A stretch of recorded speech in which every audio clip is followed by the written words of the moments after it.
Hello everyone, NEET physics 2024 की chapter wise preparation में ये डे नंबर 11 है, जहां पर हम ग्रेविटेशन चैप्टर के बेसिस के ऊपर graph and figure based question को यहां पर डिस्कस करेंगे। So without wasting any time video को शुरू करते हैं। पहला क्वेश्चन देखो, यहाँ पे आपको बोला क्या गया है। बोला गया कि which one of the following, मतलब आपने वेरिएशन बतानी है किसकी, ग्रेविटेशनल फील्ड की विद द डिस्टेंस आर। अब ये जो आर है आपको किसके इक्वल दिया गया है, रेडियस आर यानी कैपिटल आर के इक्वल। तब देखो अब यहाँ पे आपको वेरिएशन ये भी देखो कहाँ से कहाँ पहुंच गए। बहुत से बच्चे जो हैं बी ऑप्शन को यहाँ पे क्या करेंगे, टिक मार्क करेंगे, लेकिन पूछा क्या गया है फ्रॉम द सेंटर, मतलब सेंटर से, फ्रॉम द सेंटर ऑफ किसका, स्फेरिकल शेल का।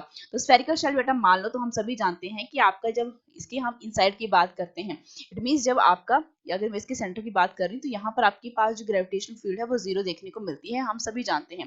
ठीक है, अब यहाँ से लेके यहाँ तक ये जो आर है यानी डिस्टेंस जो है हम किसके इक्वल रख रहे हैं, इसको अपने रेडियस आर के इक्वल। अब यहाँ से लेके यहाँ तक अगर कोई भी डिस्टेंस हम मान के चलते हैं तो आर मतलब ग्रेटर देन हो गया किसके, आर के। तो इट मींस जब देखो जब आर जो है किसके इक्वल है, आर के, तो मतलब आपके सेंटर के ऊपर इनसाइड द स्फेरिकल शेल जो इलेक्ट्रिक फील्ड हमें क्या देखने को मिल रही है, जीरो देखने को मिल रही है। और यहीं से हमने वेरिएशन शो करनी है। तो यहाँ पे देखो कितनी देखने को मिल रही है, आपकी इलेक्ट्रिक फील्ड जो है जीरो है। और उसके बाद बेटा आपके पास जब हम इसके बाहर चले जाते हैं तो मींस आपकी ग्रेविटेशनल फील्ड जो है वो कैसे वेरी कर रही है, इनवर्सली आर के स्क्वायर की। अब यहाँ पे जो ई जो है यानी मैं इसको आर का स्क्वायर इस तरीके से लिख सकती हूँ। तो यहाँ पे जो करेक्ट वेरिएशन है, मतलब आर जो है जब हमने आर के को लिखा हुआ है तो आपके पास जो इलेक्ट्रिक क्या है, आपकी जो इंटेंसिटी है वो क्या देखने को मिल रही है बेटा, जीरो देखने को मिल रही है। ठीक है, एंड उसके बाद जो है वेरी जो है वो इस तरीके से जो है करती है। इट मींस यहाँ पे आपका ये ऑप्शन भी सही ढंग से मैच नहीं कर रहा है, क्योंकि उसके बाद आपको यहाँ पे क्या बोला गया, इंक्रीज हो रही है, यहाँ पे भी इंक्रीज हो रही है, यहाँ पे भी इंक्रीज हो रही है। लेकिन सिर्फ यही एक ऑप्शन ऐसा है, ऑप्शन डी जो है, जहां पर हम क्या, सेंटर से ही पूछा गया है, फ्रॉम द सेंटर, सेंटर के बाद, मतलब ये सेंटर के बाद जो है ऑब्वियसली आपका आर जो है, आपकी डिस्टेंस जो है वो ग्रेटर देन आर होगी, तो आपका वो क्या करेगा, धीरे धीरे डिक्रीज ही होगा। तो यानी सिर्फ और सिर्फ यहाँ पे कौन सा कॉलम, कौन सा ऑप्शन मैच कर रहा है, ऑप्शन नंबर डी। ठीक है, अब यहाँ पर अगर from the centre of the spherical shell नहीं लिखा गया होता तो ऑब्वियसली बात है आपका कौन सा ऑप्शन सही हो जाना था, यहाँ पे ऑप्शन नंबर बी। ठीक है, लेकिन इस क्वेश्चन का जिस तरीके से यहाँ पे क्वेश्चन में ही मेंशन किया गया, from the spherical shell, from the centre of the spherical shell, हमने यहाँ पे मार के चलना है। तो इस क्वेश्चन का जो सही आंसर है वो क्या है, आपका option number D. Next question की तरफ बढ़िए जरा। क्वेश्चन नंबर 2 है, एक मास m जो है इस प्लेस इनसाइड, मतलब यहाँ पे रखा गया है मास। ठीक है, हॉलो स्फीयर की यहाँ पे बात हो रही है। तो जब हम कभी भी हॉलो स्फीयर की बात करते हैं तो यहाँ पर इसके अंदर जो है इनसाइड इलेक्ट्रिक फील्ड बेटा क्या हो जाएगी, ग्रेविटेशनल फील्ड जीरो हो जाएगी। अगर यहाँ पे फील्ड स्ट्रेंथ ही क्या है, जीरो है, तो मींस यहाँ पे फोर्स भी क्या रहेगी, जीरो रहेगी इस मास के ऊपर। ठीक है, तो फोर्स बेटा क्या है यहाँ पे, जीरो, यानी ऑप्शन नंबर डी जो है वो क्या है, इस क्वेश्चन का बिल्कुल सही आंसर है। अब आ जाओ जरा क्वेश्चन नंबर 3 के ऊपर। कंसीडर 3 कंसेंट्रिक शेल जो है, मतलब एक ये शेल है, दूसरा और ये तीसरा। ठीक है, ये फर्स्ट है और ये सेकंड है और ये थर्ड है। बोला गया है कि इनके रेडियाई भी आपको दिए गए हैं। फर्स्ट का जो रेडियाई है बेटा क्या है, ए है। दूसरे का जो रेडियाई है, मैं कुछ इस तरीके से मान के चलती हूँ, यहाँ से बी। और जो तीसरे का रेडियाई है वो क्या है बेटा, यहाँ पे सी बोला गया है। अब आपको बोला गया है कि ग्रेविटेशनल फील्ड आपने किस पॉइंट के ऊपर निकालनी है, एट क्यू एंड पी के ऊपर। तो क्यू देखो यहाँ पे कितने डिस्टेंस के ऊपर है, फ्रॉम द सेंटर वाई के ऊपर है। तो इट मींस आपको इतना पता लग गया होगा कि आपके बेस में क्या आएगा, y आएगा। इट मींस ए तो यहाँ पे ये वाला ऑप्शन तो होगा, यदि सी भी नहीं आएगा।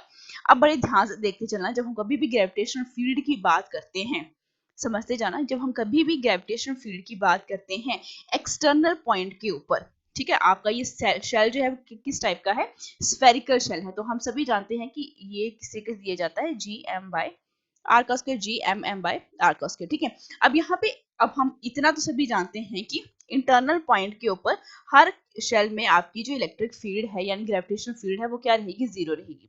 ठीक है, तो अब हम सबसे पहले किसके ऊपर निकालेंगे, क्यू पॉइंट के ऊपर निकालेंगे। अब जो क्यू पॉइंट जो है बेटा कहाँ पे है, इसको मैं थोड़ा दूसरे पेन के साथ मार्क करती हूँ। अब ये क्यू इस पॉइंट के ऊपर है, यहाँ से हमें निकालना है।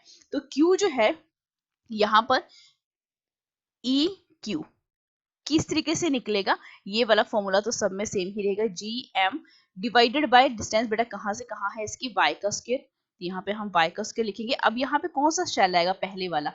ठीक है, 1। दूसरी आपका जो q है वो आप खुद देखो जरा, एक्सटर्नल पॉइंट है, q एक्सटर्नल पॉइंट है, तो m1 भी कंसीडर होगा, m2 भी कंसीडर होगा एंड m3 भी क्या होगा, कंसीडर होगा। ठीक है, क्योंकि यहाँ पे q जो पॉइंट है यहाँ पे यहाँ है, इन तीनों शेल के बाहर है, तो यहाँ पर तीनों शेल जो है कंसीडर होंगे। gm2 डिवाइडेड बाय बेटा क्या, अगेन y का स्क्वायर, फिर क्या है gm3 डिवाइडेड बाय क्या, y का स्क्वायर। ठीक है, अब यहाँ पे मैं इनका थोड़ा सा एलसीएम लेके चलूं, ठीक है, तो एलसीएम लेके अगर मैं यहाँ पे चलती हूँ तो मेरे को यहाँ पे क्या देखने को मिलेगा, दैट इज जी तो आपके पास कॉमन आ गया, वाई स्क्वायर भी कॉमन आ गया, यहाँ पे क्या बचा m1 plus m2 plus m3, ये मिला मुझे ग्रेविटेशनल फील्ड मुझे क्यू पॉइंट के ऊपर देखने को।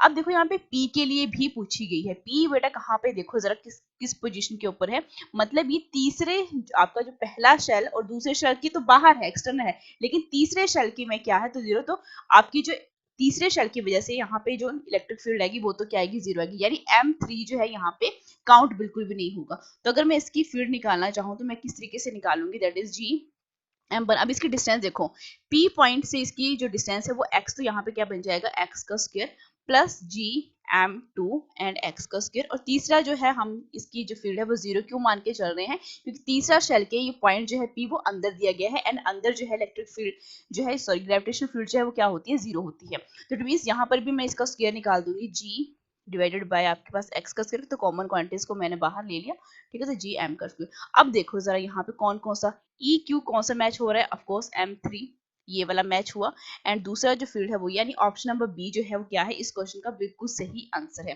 ठीक है, अब इस तरीके के आपको चाहे 2 शेल दिए गए हो, 3 दिए गए हो, 4 दिए गए हो, तो अगर आपको ये कॉन्सेप्ट पता है तो आप इजिली जो है ऐसे टाइप के क्वेश्चन को आंसर कर पाओगे।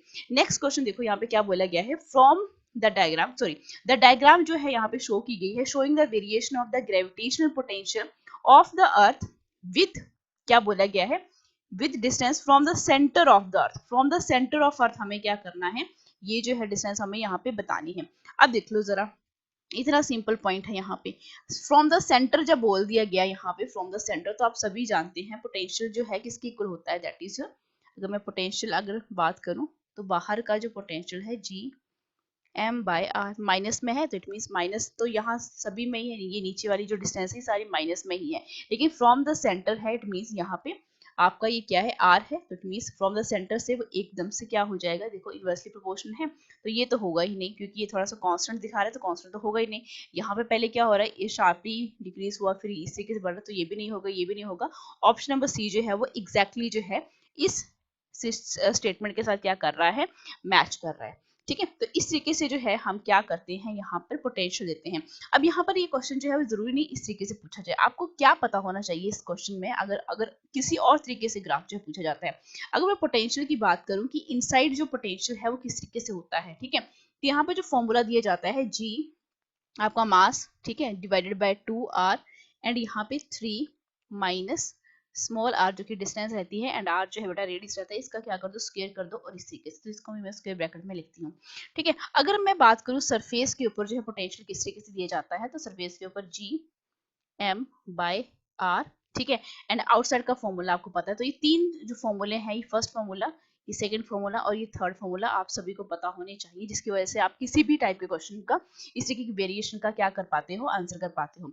नेक्स्ट क्वेश्चन की तरफ बढ़िए। नेक्स्ट क्वेश्चन बेटा इसी टाइप का क्वेश्चन है, लेकिन ये थोड़ा सा क्या है, थोड़ा सा यहाँ पे थोड़ा सा डिफरेंट टाइप का क्वेश्चन है ये। ठीक है, अब देखो यहाँ पर आपको बोला क्या गया है, बोला गया है why which curve will the variation of the gravitational potential of a hollow sphere, जिसका रेडियस r है, विद डिस्टेंस। अब यहाँ पर भी आपका जो पोटेंशियल है वो किस तरीके से दिया जाता है, मैं होलो स्फीयर की बात करूँ तो होलो स्फीयर में जो आपके पास पोटेंशियल जो है वो इनसाइड के ऊपर कितना रहता है, जी m बाय आर। अब यहाँ पे देखो पीछे जो है बेटा किस टाइप का, आपको यहाँ पे सेंटर ऑफ अर्थ पूछा गया, तो आपका जो ये शेल है ना, अगर हम अर्थ की बात करें तो एक स्फेरिकल शेल की तरह काम कर रहे हैं। स्फेरिकल शेल में आपके पास ये तीन फॉर्मूलेज आते हैं जब हम पोटेंशियल निकालते हैं सरफेस के ऊपर, सरफेस से आउटसाइड या इनसाइड। ठीक है, अब यहाँ पर आ गया होलो स्फीयर, तो होलो स्फीयर की कंडीशन भी आपको पता होनी चाहिए। होलो स्फीयर में आपका इनसाइड जो आपका पोटेंशियल देखा जाता है वो इस तरीके से दिया जाता है, इस फॉर्मूले के थ्रू। अगर मैं बात करूँ यहाँ पे सरफेस की, ठीक है, तो सरफेस के ऊपर भी अगेन यही फॉर्मूला रहता है, जी m बाय आर।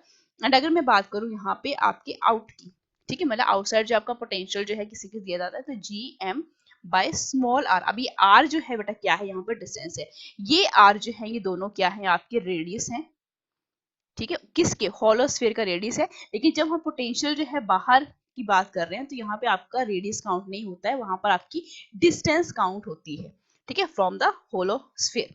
अब यहाँ पे देखो कौन सा ऑप्शन जो है बेटा सही होगा, यहाँ पे बोला भी गया है ग्रेविटेशनल पोटेंशियल की हमें यहाँ पे बात बतानी है। तो ग्रेविटेशनल पोटेंशियल जो है वो अगर मैं अंदर की बात करूँ तो वो क्या रहेगा, आपका कांस्टेंट रहेगा।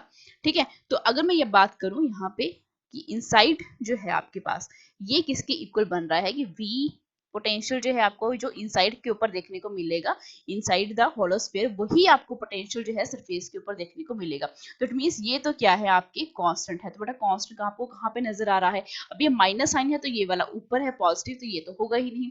ठीक है, अब कांस्टेंट क्वांटिटी बेटा ये वाली है, देखो कांस्टेंट जो है ये, अब ये किसको रिप्रेजेंट कर रहा है, जितना पोटेंशियल इनसाइड होगा उतना ही पोटेंशियल हमें सरफेस के ऊपर देखने को मिलेगा। और फिर जब हम पोटेंशियल किसका बाहर की तरफ जाने लगते हैं तो पोटेंशियल बेटा आपकी डिस्टेंस के साथ जो है, मतलब आर के डिस्टेंस इसके साथ क्या करना शुरू कर देता है, डिक्रीज करना शुरू कर देता है। अभी माइनस साइन का मतलब क्या है, ये इंक्रीज करता है बेसिकली।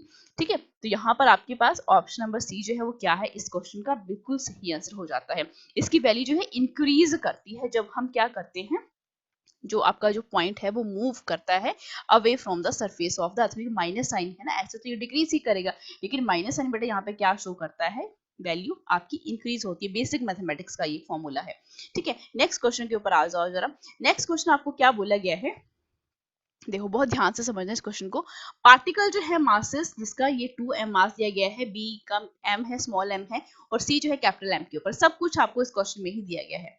बड़े ध्यान से देखो कि यहाँ पर फोर्सेस जो हैं आपको देखने को मिलेंगी।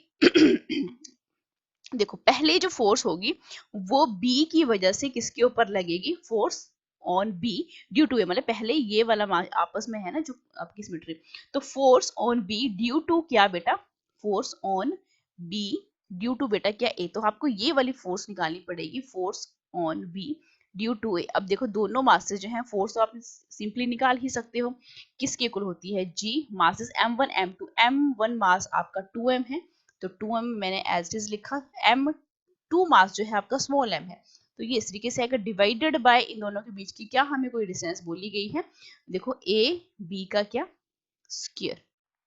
ठीक है, सिंपल। अब ये फोर्स जो है बेटा कहाँ से कहाँ है, टुवर्ड्स b टू e है, बोलने को तो आप देखो ये 2m है और ये क्या है आपका m है। ठीक है, अब यहाँ पे दूसरी फोर्स जो है किस किस के बीच में होगी, b एंड c के बीच में, तो force on b due to क्या, c, इस तरीके से यहां से लग रही है ये।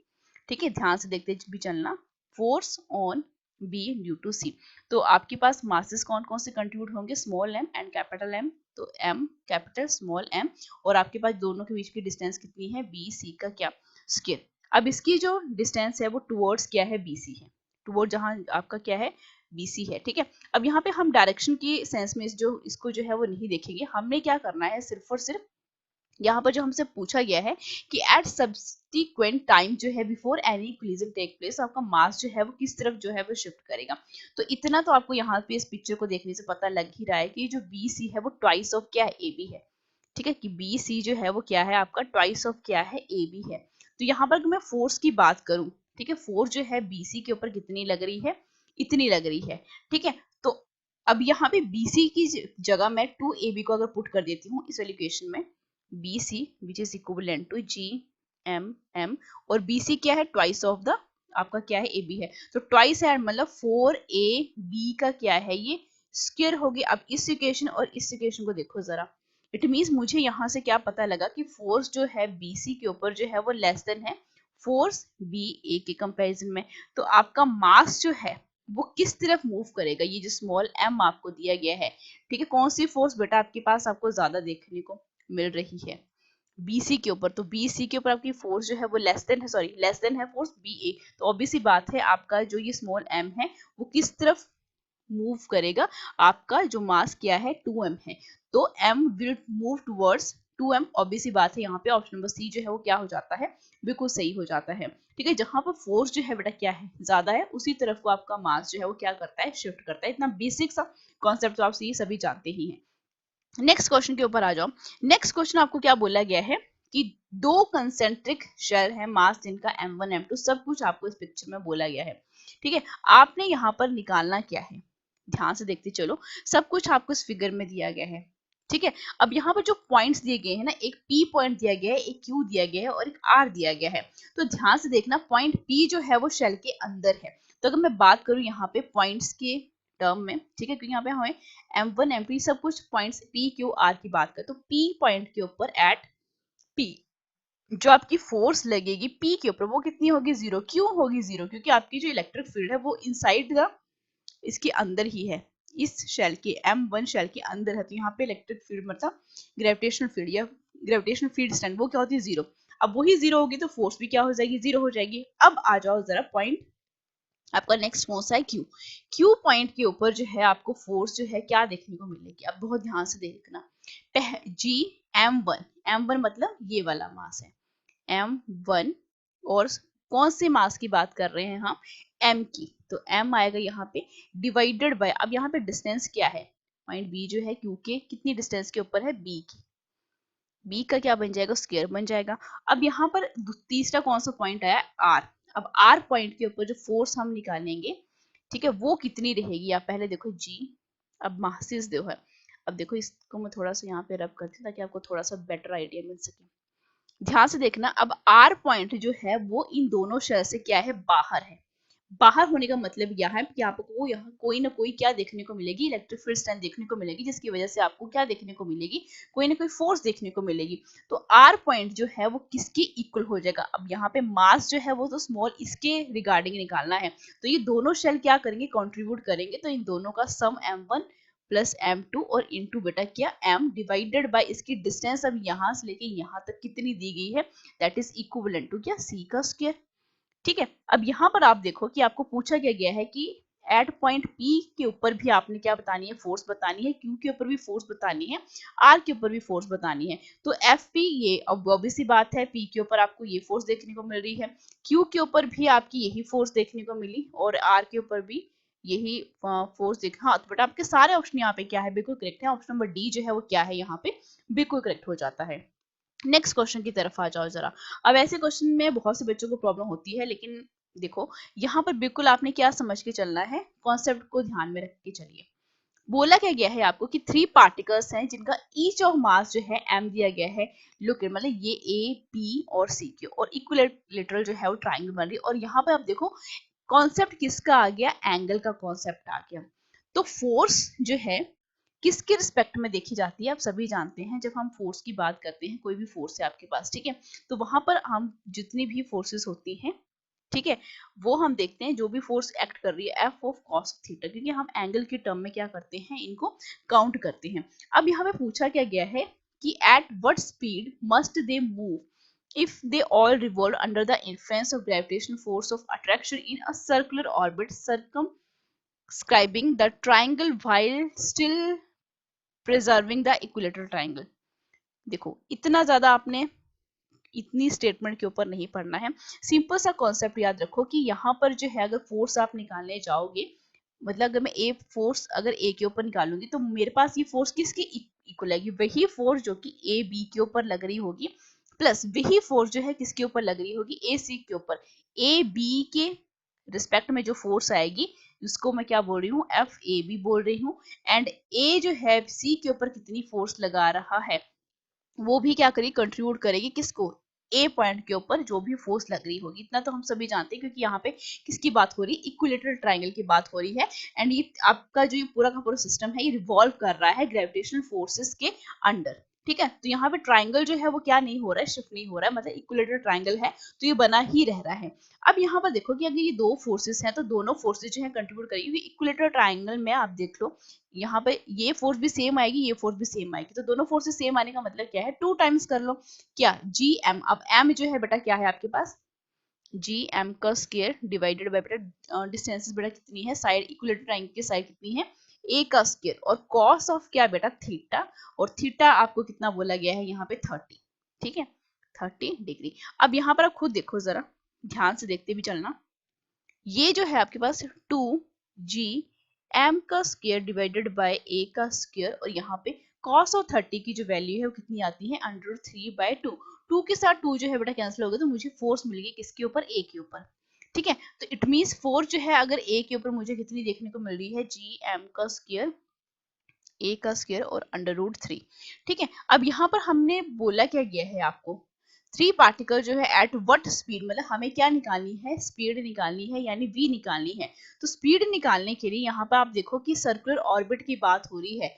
ठीक है, ग्रेविटेशन। तो सर्कुलर ऑर्बिट में आपके पास जो फोर्स आती है वो क्या आती है आपके पास, centripetal force, that is mv² divided by क्या, r। तो अगर मुझे v निकालना है तो मैं इस इक्वेशन का यूज यहाँ पे जरूर करूंगी कि फोर्स जो है, क्योंकि आपके पास ये जो फोर्स है, अब ये फोर्स क्या बन जाएगी आपके पास, centripetal force, which is equivalent to क्या, mv का स्क्वायर डिवाइडेड बाय r। अब ये फोर्स की वैल्यू मैंने इसीलिए यहाँ पे क्या की थी, कैलकुलेट की थी। तो मैं क्या करूंगी, इस वैल्यू को यहाँ पे पुट करूंगी, fc के प्लेस के ऊपर मुझे g m का square divided bye a square और अंडर रूट 3 भी मैंने साथ में लिखा, और एक तरफ क्या बन जाएगा, mv² डिवाइडेड बाय बेटा क्या, r। अब कुछ नहीं करना है, जो जो क्वांटिटीज कैंसिल होती है उनको कैंसिल आउट करते चलो। m एक m के साथ क्या हो गया, कैंसिल हो गया। अब यहाँ पर आप देखो कि आपके पास जो v आ रहा है, v का स्क्वायर है, तो अपनी दूसरी तरफ अंडर रूट हो जाएगा। तो आपके पास ये सारी की सारी जो टर्म है वो किसके इक्वल आएगी, ठीक है, ध्यान से देखते चलना। आपके पास m v का जो स्क्वायर है, आपके पास ये under root G M by A जो है आपको यहाँ पर ये देखने को मिलेगा। अब देखो बड़े ध्यान से सोचने की ये बात है कि यहाँ पर ये जो फॉर्मूला जो है हमें यहाँ पे देखने को मिल रहा है, ठीक है, जी एम बाय ए, ये वेलोसिटी जो है हमें यहाँ पे देखने को मिल रही है, जो कि ऑलरेडी किस में दी गई है, ऑप्शन नंबर ए में आपको यहाँ जो है आपको यहाँ पे दी गई है। अब यहाँ पर ये भी देखो कि आपके पास बहुत से बच्चे बोलेंगे कि यहाँ से बी जो है मैम आपने किसी किसी निकाला, तो इसको यहाँ पे मैं थोड़ा सा क्या करती हूँ, एक्सप्लेन करती हूँ। देखो यहाँ पर अगर आप रेडियस की बात करो, आर जो है यहाँ पे जो आपका रेडियस है, यानी आर जो है, ठीक है, आर जो है किसके इक्वल होता है, इक्विलेटरल ट्रायंगल की जब भी हम बात करते हैं तो a/3। तो जहां पर ये r है वहां पर हमने क्या पुट करा है, a डिवाइडेड बाय √3, जो कि इस √3 के साथ क्या हो जाएगा बेटा, कैंसिल आउट हो जाएगा। किस तरीके से मैं वो भी बता देती हूँ, अगर एक साइड को चूज करती हूँ ना बेटा यहाँ पे मैं, ठीक है। अब बड़े ध्यान से देखना जरा, ठीक है, हो क्या रहा है एक्चुअल में, ठीक है। अब आ जाओ जरा, मैंने बोला कि एम वी का स्क्वायर डिवाइडेड बाय क्या, R, which is equivalent to क्या, जो कि फोर्स दी गई है। फोर्स कितनी बोली गई है आपको यहाँ पे, दैट इज मैंने अभी यहाँ पे निकाली थी, दैट इज √3 जी एम, ठीक है, जी एम का क्या था, स्क्वायर था, डिवाइडेड बाय बेटा क्या था, ए का स्क्वायर। मुझे निकालना क्या है, वी का स्क्वायर निकालना है, ठीक है। तो वी का स्क्वायर निकालूंगी मैं, तो √3 जी एम का स्क्वायर डिवाइडेड बाय ए, और यहाँ पे आर, आर के प्लेस के ऊपर मैंने आपको अभी बोला हमने कौन सी वैल्यू को पुट करना है, that is A divided by √3, A divided by √3, A, R बेटा ऊपर की तरफ गया ना, a डिवाइडेड बाय √3, और आपका m जो है बेटा कहाँ पर आ गई, तो ये आपके एक इसके साथ कैंसिल हो गया, और एक ये इसके, तो v का स्क्वायर बेटा किसके इक्वल आ रहा है आपके पास, that is G M divided by क्या, a। अब ये v निकालना है तो आपके पास ये क्या नजर आएगा, जी एम बाय ए। अब यहाँ पे जब कभी भी आपने इसी के क्वेश्चन करने हैं, फिर से बता देती हूँ कि जब कभी भी बेटा आपको इस तरीके के क्वेश्चन नजर आते हैं तो आपके पास जो है, जब इक्विलेटरल ट्रायंगल की हम बात करते हैं, अगर इसकी तीनों की तीनों जो साइड हैं, ठीक है, वो कितनी ट्रायंगल की साइड ए दी गई है, तो यहाँ से लेके यहाँ तक जो डिस्टेंस रहती है उसको हम किसके साथ लेते हैं, स्मॉल आर के साथ, जो कि हमेशा क्या होती है, a डिवाइडेड बाय √3। यही फॉर्मूला जो है आपका यूज होता है। अगर किसी बच्चे को नहीं पता है तो आप ये मत समझ के चलना कि आपके r की वैल्यू जो है वो क्या पुट करनी है, आपका r जो है a डिवाइडेड बाय आपकी जो साइड है डिवाइडेड बाय √3 कर दो, ठीक है। नेक्स्ट आ जाओ जरा, नेक्स्ट वाले क्वेश्चन के ऊपर। यहाँ पर आपको क्या बोला गया है, सपोज अ वर्टिकल टनल है, आपको पिक्चर में भी यहाँ पे सब कुछ मेंशन किया गया है। बोला क्या गया है यहाँ पर, आपको ध्यान से देखते चलना कि वर्टिकल टनल में along the diameter of the अर्थ, और अर्थ को जिम किया गया है एज अ स्फीयर, जिसकी डेंसिटी जो है बेटा आपको ये बोल की है। तो जब कभी भी डेंसिटी की बात होती है ना, तो डेंसिटी किसकी इक्वल होती है, मास डिवाइडेड बाय वॉल्यूम। अगर बॉडी का मास जो है वो स्मॉल m है, तो यहाँ पे मुझे m/v ही लिखना पड़ेगा। थ्रो इन द टनल, मतलब एक बॉडी जिसका मास m है उसको इस टनल में हमने क्या कर दिया, फेंक दिया, एंड इस एक्सलेशन जो है एट डिस्टेंस y फ्रॉम, मतलब हमें क्या निकालना है, एक्सलेशन निकालना है। तो जब हम कभी भी बॉडी को बेटा अर्थ के सरफेस से या तो डेप्थ में लेके जाते हैं या तो हाइट के ऊपर लेके जाते हैं, तो हमारा जो एक्सलेशन होता है वो किसके थ्रू दिया जाता है, apparent acceleration due to gravity की वजह से। अब देखो जरा, g जो है यहाँ पे g डैश की जो वैल्यू है किसके थ्रू दी जाती है, डेप्थ का अंदर की बात कर रहे हैं, 1 - h/r, ठीक है। तो यहाँ पर जो है आपके पास g दैट इज किसके इक्वल आएगा, r - h/r। अब यहाँ पर इतना देखो, ध्यान से समझते हुए चलो कि जो आपका r - h है ये क्या है, इक्वल के किसके है, ये आपके y के इक्वल, क्योंकि आप इतना तो जानते हो कि ये आपका रेडियस कितना है, आपका अर्थ का है। तो r में जितनी भी आप डिस्टेंस को माइनस करते चलो वो क्या होती जाएगी आपकी, वो डिस्टेंस जितनी भी हाइट के ऊपर ये आपका पार्टिकल जा रहा है वो हमेशा किसके इक्वल रहेगा, इस डिस्टेंस के ऊपर रहेगा, जो कि आपको क्या बोली गई है, y बोली गई है। तो g y डिवाइडेड बाय क्या हो जाएगा, r यूनिट, क्योंकि r माइनस h को हमने क्या पुट करा है, दैट इज आपकी डिस्टेंस y। अब यहाँ पे ये ऑप्शन कहीं पर भी मैच नहीं कर रहा है, ठीक है, आप देख लो कहीं पर भी मैच नहीं कर रहा है, लेकिन हम इतना जानते हैं कि ये जो स्मॉल g की जो वैल्यू है, स्मॉल g क्या होता है आपका एक्सेलरेशन ड्यू टू ग्रेविटी, जिसकी वैल्यू क्या होती है, gm/r का स्क्वायर, हम सभी जानते हैं। एंड जब हमने बात कर दी किसकी, डेंसिटी की, तो मास अपॉन वॉल्यूम, ठीक है। तो अगर मैं यहाँ पे इसकी वैल्यू को पुट करूँ g के प्लेस के ऊपर, gm/r का स्क्वायर डिवाइडेड बाय क्या बेटा r, और यहाँ पे क्या है, ये आपका मल्टीप्लाई हो जाएगा y के साथ।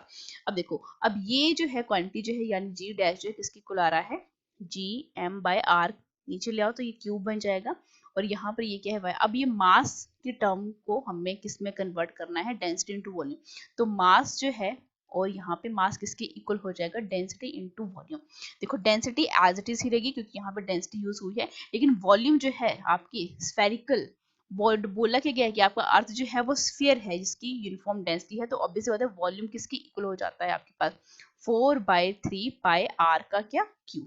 तो यहाँ पे मैं इस वैल्यू को पुट करूंगी, दैट इज m के प्लेस के ऊपर, तो ये वैल्यू जो है g डिवाइडेड बाय r का क्यूब, m के प्लेस पे मुझे क्या पुट करनी है, ये वाली वैल्यू दैट इज डेंसिटी, और यहाँ पे कितना है 4/3 पाई आर का क्यूब और इंटू बाई, अब आर क्यूब के साथ आर क्यूब यहाँ पे कैंसल आउट हो गए, तो मेरे पास ये जो आपका आंसर था G dash which is equivalent to किसकी आया, ये that is capital G, yes 4 pi rho G y and divided by बटा 3, जो कि बेटा आपको कहाँ पे नजर आ रहा है, ऑप्शन नंबर ए में जो है ये नजर आ रहा है, ठीक है। क्योंकि डेंसिटी के सारी टर्म्स में हमने इसको क्या कर लिया है, मेजर कर लिया है।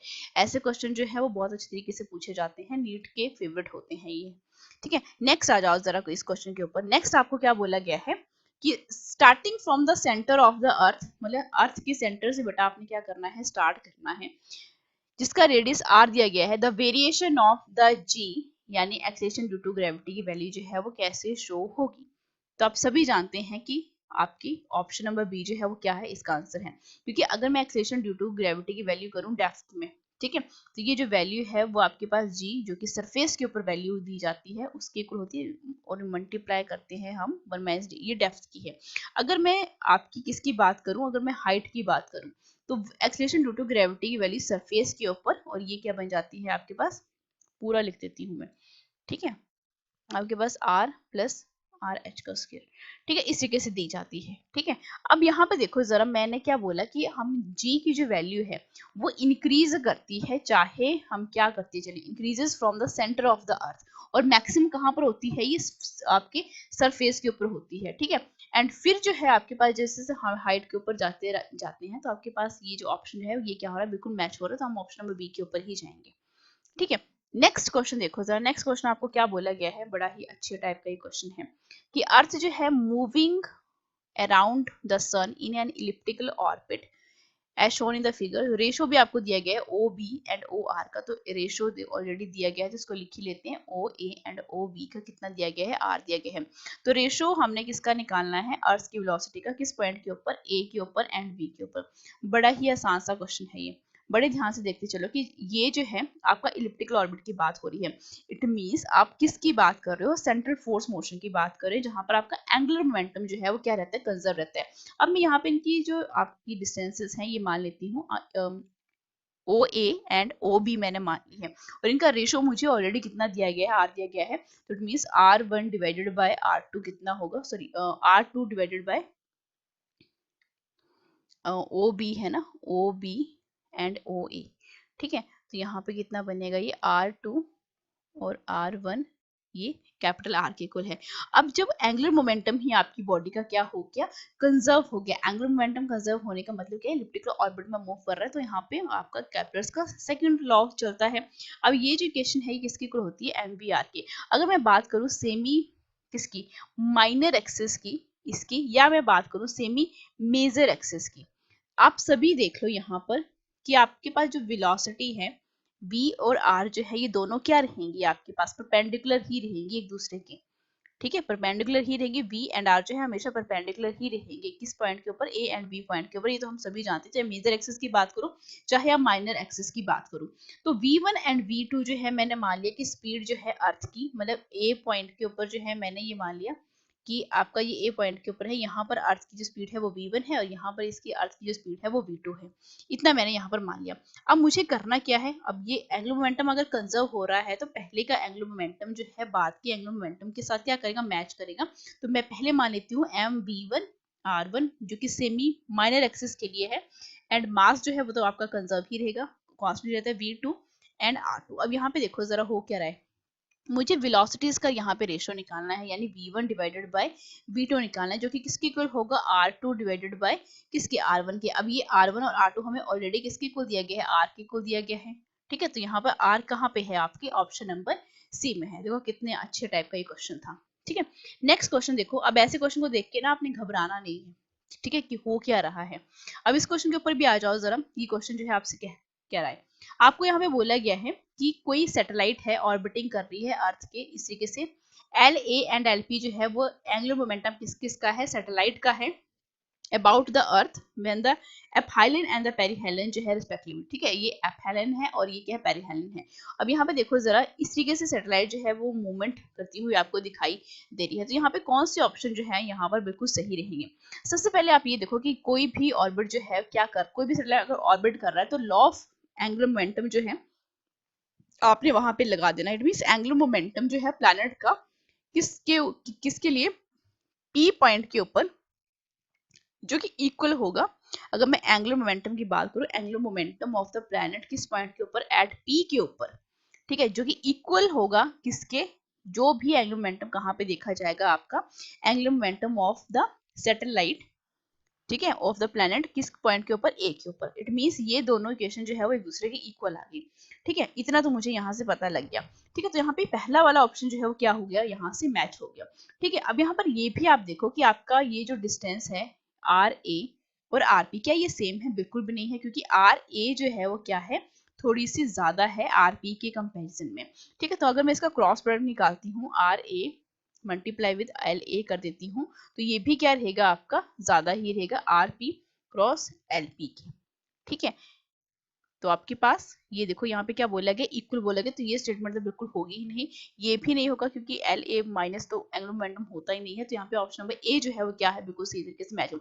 अब आपके क्वेश्चन जो है जरूर नहीं यही ऑप्शन आपको दिए गए होंगे, ये भी दिया जा सकता है, रेडियस के टर्म में भी पूछा जाता है, semi major axis and semi minor axis की इसमें पूछा जा सकता है, एंड इसके रिगार्डिंग भी पूछा जा सकता है। यहाँ पे इक्वल दिया गया था ना, तो यहाँ पे ग्रेटर देन भी लगाया जा सकता है, या तीनों इक्वेशन को एक ही ऑप्शन में आपको बनाकर दिया जा सकता है।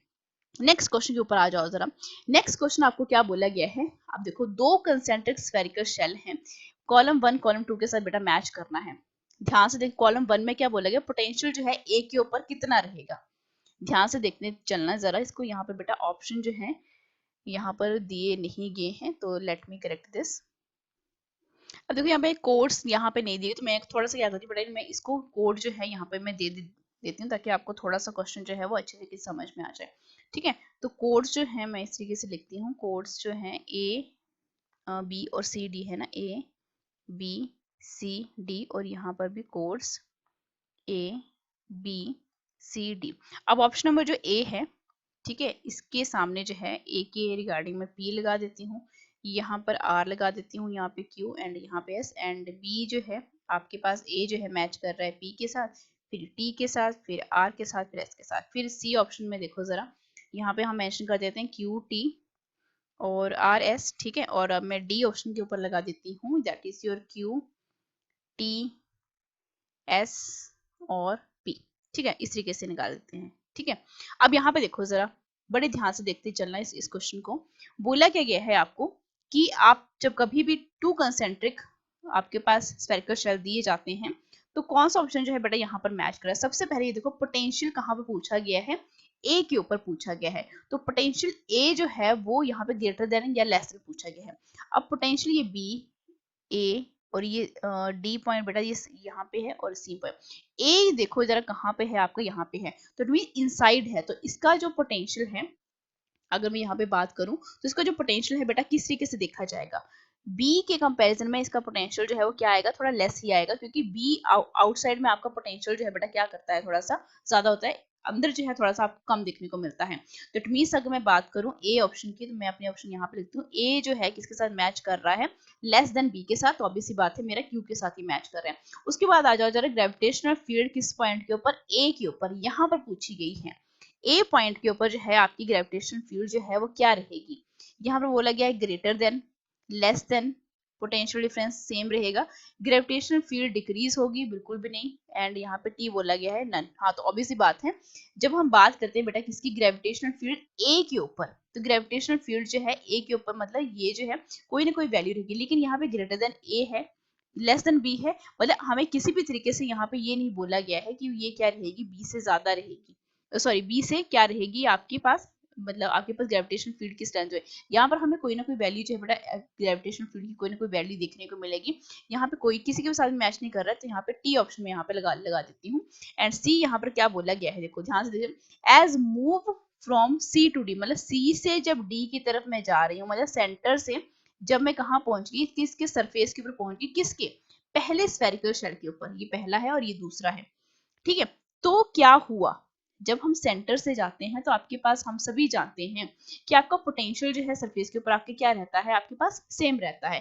तो सी जो है मेरा मैच कर रहा है किसके साथ, आर के साथ, क्योंकि आर पोटेंशियल जो है यहाँ पे क्या है, कांस्टेंट बोला गया है। As one moves from D to A, मतलब फिर हम डी से कहाँ जा रहे हैं, ए की तरफ जा रहे हैं, ठीक है, यहाँ से यहाँ जा रहे हैं, तब क्या होगा, तो ऑब्वियसली बात है कि आपका सरफेस से, मतलब पहले स्फेरिकल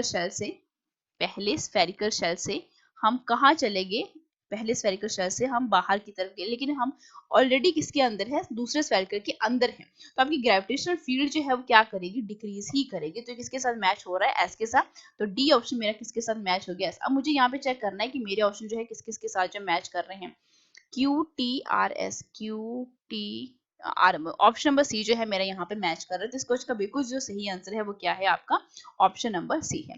ठीक है, लास्ट क्वेश्चन की तरफ आ जाइए। बोला कि काइनेटिक एनर्जी जो है प्लैनेट की in the elliptical orbit about the sun, सब कुछ देख लो, सब कुछ आपको यहाँ बोला गया है। यहाँ पे सेमी मेजर एक्स, ए सी जो है आपके पास क्या, सेमी मेजर एक्सिस है, एस बी जो है परपेंडिकुलर किसके है, ये सब कुछ आपको फिगर में मेंशन किया गया है। आपने लगाना क्या है यहाँ पे फॉर्मूला, कि जब हम कभी भी किसी भी एलिप्स की बात करते हैं, आपको फिगर भी एलिप्स की ही बोली गई है। ठीक है, तो अगर मैं इस वाले पॉइंट के ऊपर बात करूं, तो यहाँ पे वेलोसिटी जो है क्या हो जाएगी बेटा, इसी परपेंडिकुलर से डायरेक्शन में बनाते हैं। ठीक है, इस तरीके से यहाँ पर जो वेलोसिटी है वो क्या हो जाएगी, वीसी।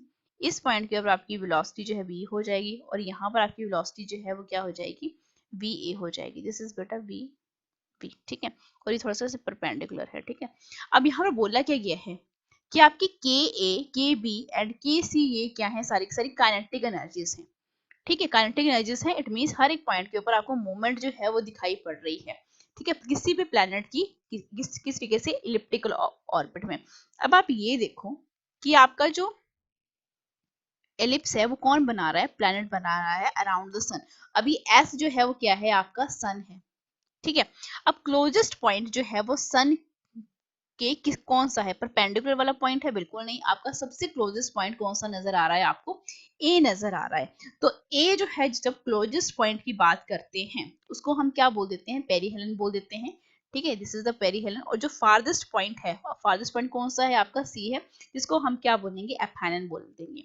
ठीक है, अब कैप्लर्स का जो सेकंड लॉ है, जिसको हम क्या बोलते हैं, Kepler second law of area भी बोलते हैं, कि जो प्लैनेट है विल मूव, क्या करता है, स्लोली, विल मूव स्लोली। कब कब करता है, जब ये सन से क्या हो, बहुत दूर हो, यानी सी पॉइंट के ऊपर होना चाहिए।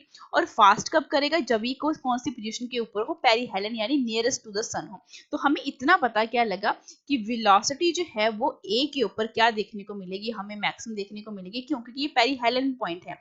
और वेलोसिटी जो है हमें सी के ऊपर क्या देखने को मिलेगी, मिनिमम देखने को मिलेगी, क्यों, क्योंकि ये एप्सिलॉन पॉइंट है, दूर वाला पॉइंट है। तो इट मींस आपके पास वेलोसिटी जो है वो ए की क्या है, ग्रेटर देन है बी के कंपैरिजन। बी तो बेटा क्या है, आपका परपेंडिकुलर, तो बीच में ही रहेगा। ठीक है, लेकिन सबसे दूर वाला पॉइंट कौन सा है, आपका सी। तो हमारे पास जो वेलोसिटी का जो यहाँ पे कॉन्सेप्ट है वो कुछ इस तरीके से आ गया।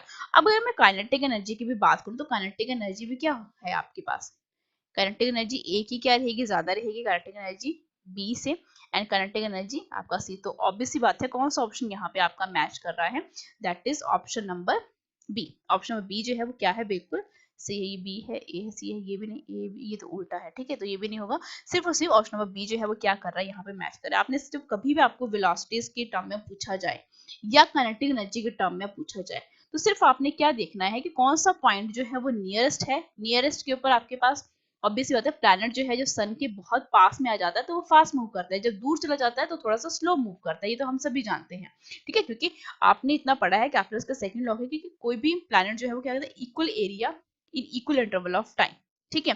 लेकिन आपको वेलोसिटीज की जब टर्म में पूछा जाता है तब आपने कुछ इस तरीके से इस क्वेश्चन को क्या करना है, सॉल्व करना है। तो ये थे आज के क्वेश्चन, जहां पर हमने ग्राफ बेस्ड क्वेश्चन भी किए हैं, फिगर बेस्ड क्वेश्चन भी हमने कर लिए हैं ग्रेविटेशन चैप्टर के ऊपर। अब जो हमारा नेक्स्ट वीडियो आएगा यानी डे नंबर 12 में हम डिस्कस करेंगे कि ग्रेविटेशन चैप्टर के बेसिस के ऊपर जो है हमसे जितने भी असर्शन रीजन बेस्ड क्वेश्चन होंगे हम उनको यहाँ पे डील करेंगे। तो आज की वीडियो में सिर्फ इतना ही, मिलते हैं नेक्स्ट वीडियो में। Till then thank you so much, like share and subscribe for more videos.